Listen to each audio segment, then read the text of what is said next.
अस्सलाम वालेकुम। आज हम motor forward and reverse control circuit diagram के बारे में पढ़ेंगे।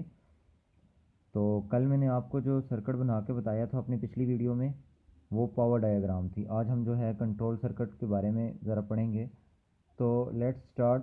इसके लिए हमें कंट्रोल सर्किट के लिए कौन कौन सी चीज़ ज़रूरत होती है मैं साथ साथ मेंशन करता जाऊँगा। हमें एक सिंगल पोल ब्रेकर चाहिए होगा एमसीबी कंट्रोल के लिए, और उसके बाद हमें एक ओवरलोड चाहिए होगी हमें, जो कि सेफ्टी पॉइंट ऑफ व्यू के लिए यूज़ होगी। इसका पॉइंट नॉर्मली यूज़ हो रहा होता है 95 एंड 96। उसके बाद हमें एक ऑफ पुश बटन चाहिए होगा। ऑफ पुश बटन बेसिकली किस पर्पज़ के लिए यूज़ हो रहा होगा, हमारे सर्किट को कट ऑफ करवाने के लिए। उसके बाद हम लोग क्या कर रहे होंगे, 2 अदद एमसीज यूज़ कर रहे होंगे, और 2 अदद एमसीज और 2 अदद ऑन पुश बटन। ये जिस तरह मैं भी ऑन पुश बटन लगा रहा हूँ, तो ये हमारा ऑन पुश बटन हो गया। ये ऑफ पुश बटन था, ये साथ में थोड़ा सा मेंशन भी कर रहा हूँ, और ये ऑन पुश बटन हो गया। अब क्या हो गया कि अगर मैं देखूँ यहाँ से अपने पूरे सर्किट को, तो ऑफ पुश बटन जो होता है वो बेसिकली नॉर्मली क्लोज कंडीशन में होता है।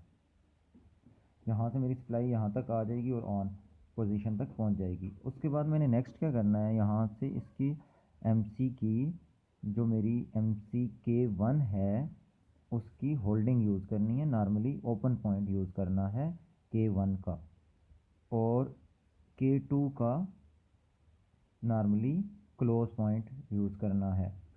ये पॉइंट किस पर्पज़ के लिए होगा, ये भी मेरा सेफ्टी पॉइंट ऑफ व्यू के लिए यूज़ हो रहा होगा। और ये आ गई एमसी की कॉइल, जहाँ पे हम दूसरी सप्लाई दे रहे होंगे। अब ये हमारा एक सर्किट कंप्लीट हो गया। अगर किसी भी मोटर को मैंने एक सिम्स में चलाना है, तो उसके लिए ये DOL यूज़ हो रहा होगा। अभी इसी के साथ मैं दूसरा सर्किट ऐड करता हूँ। यहाँ से मैं जाऊँगा आगे नेक्स्ट, और दोबारा से एक ऑन पुश बटन इसके अंदर लगा दूँगा। ऑन पुश बटन लगाने के बाद मैं सेम जिस तरह दूसरी एमसी यूज़ की थी, इसी तरह इसी एमसी का K2 का नॉर्मली ओपन पॉइंट यूज़ करूँगा। ये पॉइंट बेसिकली मेरा होल्डिंग के लिए यूज़ हो रहा होगा। और उसके बाद नीचे K1 का नॉर्मली क्लोज पॉइंट, K1 का नॉर्मली क्लोज पॉइंट यूज़ करके नेक्स्ट कॉइल लगा दूंगा मैं मोटर की, एमसी की कॉइल। अब ये कौन सी एमसी हो जाएगी, मेरी K2 हो जाएगी, और ये K1 हो जाएगी। और यहाँ से इनको मैं डायरेक्ट सप्लाई दे दूँगा। अब मैं थोड़ा सा इसको एक्सप्लेन करता चलूँ कि यहाँ से मैंने एक ब्रेकर लगाया MCB, यहाँ से लाइन मेरी आई और ये ओवरलोड में आई। अब खुदा न खास्ता कोई इस तरह का इशू तो आ जाता है, ये मेरी मोटर ओवरलोड हो जाती है, कोई शॉर्ट सर्किट हो जाता है, तो ये सेफ्टी सीरीज़ में लगी हुई है, तो ये दोनों सर्किट्स को बंद करवा देगी। इस तरह आगे ऑफ पुश बटन है। Of push button normally of push button से सप्लाई आएगी आगे, यहाँ से आता हुआ करंट मेरा इस जगह पे आके रुक जाएगा।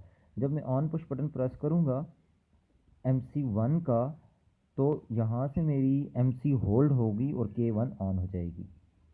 अब किसी भी सूरत में मेरी ये वाली MC नहीं ऑन हो सकती कि मैं इसको प्रेस करता रहूँ। उसकी रीज़न ये होगी कि मैंने K2 का नॉर्मली क्लोज पॉइंट यूज़ किया हुआ है।